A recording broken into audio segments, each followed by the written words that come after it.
Alright guys, welcome back. Just doing another episode. I've just thought, with the Bailey Humphrey, go to the start.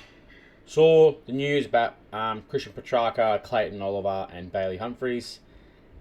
More probably about the Petracca and Clayton sort of one, where I thought Richmond haven't really been linked to any of these players to, say, draft them. But could Richmond be one of the clubs that help facilitate a trade? So if we start with, we'll go with Clayton Oliver at the start.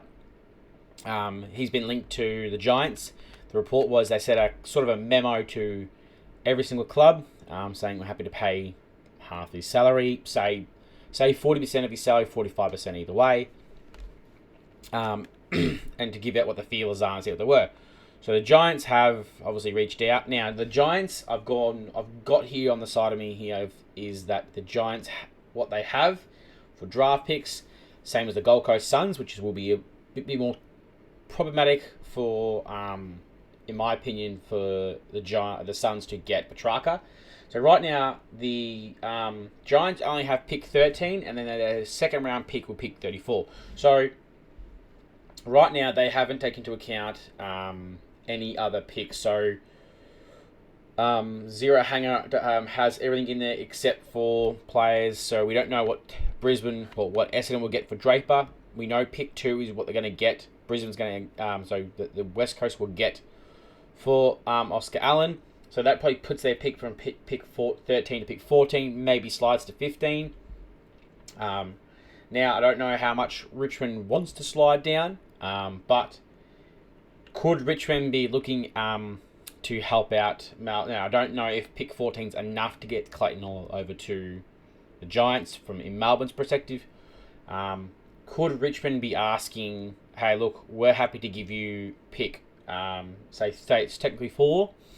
You give us pick 13, a future first for next year, and pick 34.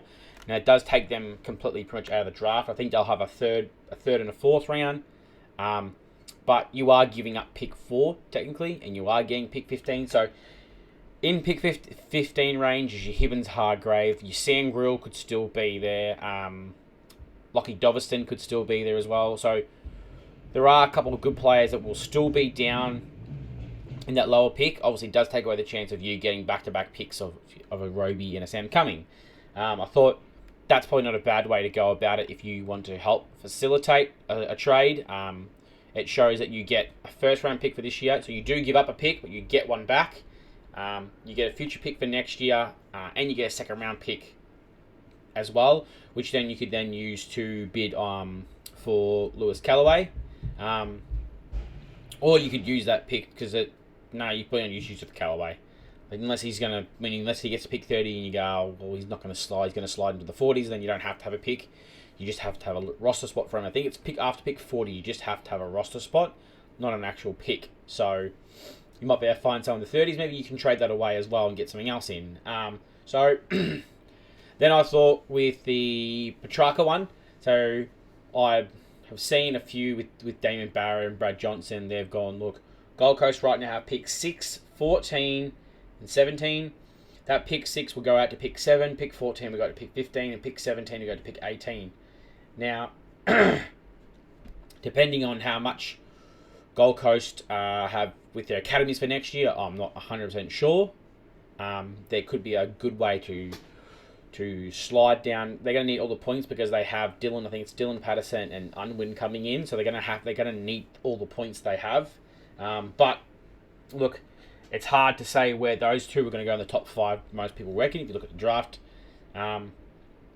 Could Richmond be looking up giving up a pick 3 or 4 for the Gold Coast to go Dees?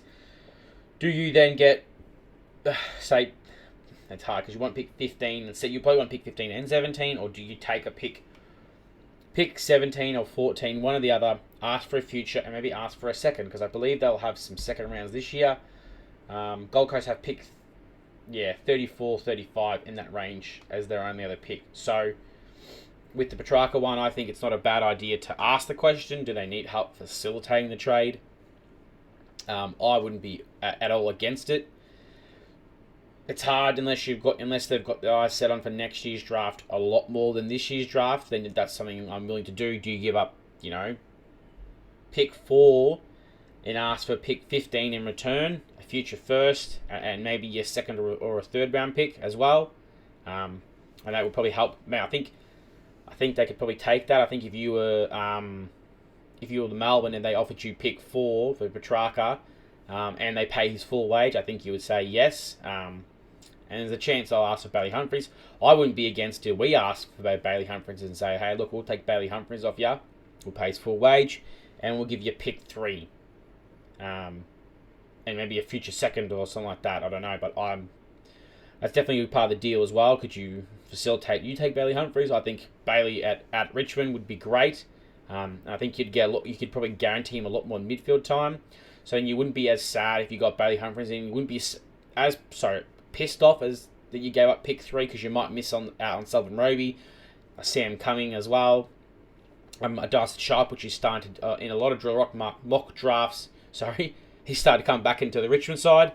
Some people are suggesting that we take him, so that's definitely a possibility right there as well. So in the comments below, can you guys give me your thoughts on, do you think we should facilitate a trade to help the Giants and Gold Coast Suns with the Dees to get these players across where there's a chance we slide down, into the early teens, late teens to get a future pick, which you never know where these teams are going to go. Look, Gold Coast and the Giants could be the exact same spot again, so their pick could be in the teens again. So you're going to get 2 picks in the teens and a second round pick as well for an early first round in a year that's not super draft, considering next year we have Tanner Armstrong, I think it's Jack Lees and Daffy as well, so could be planned for the future at the same time. And then leave a comment below what you would give up if you were to try and facilitate, the best option you would give up to help facilitate these trades.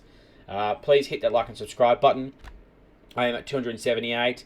I'm really trying to hit the goal of 500 subscribers by the start of next year. Now I was reaching a bit at the end of the season, but we got pretty close, so we'll now go to the start of the season for next year. So, as always, stay safe and go Tigers.